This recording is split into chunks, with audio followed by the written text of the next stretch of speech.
Anang Hermansyah minta tambah anak ke Ashanti gara-gara Aurel hamil lagi. Baru-baru ini Aurel Hermansyah dikabarkan tengah hamil anak kedua, namun Anang Hermansyah malah meminta anak lagi kepada Ashanti. Di tengah kabar bahagia Aurel hamil anak kedua, Anang Hermansyah meminta tambah anak kepada Ashanti. Kabar Aurel hamil anak kedua itu, Anang Hermansyah langsung meminta anak lagi dengan Ashanti. Diketahui, Anang masih menyanggupi jika memiliki momongan.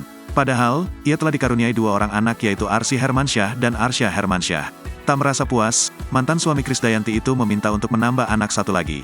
Aku udah ngomong, aku masih muda kamu masih muda. Aku bener ngomong. Iya aku bener ngomong. Ayolah nambah satu lagi terus dia bilang ini bener-bener emang gak mau kalah aja. Ucap Anang Hermansyah dikutip pada laman YouTube Intens Investigasi, Senin, tanggal 8 Mei tahun 2023.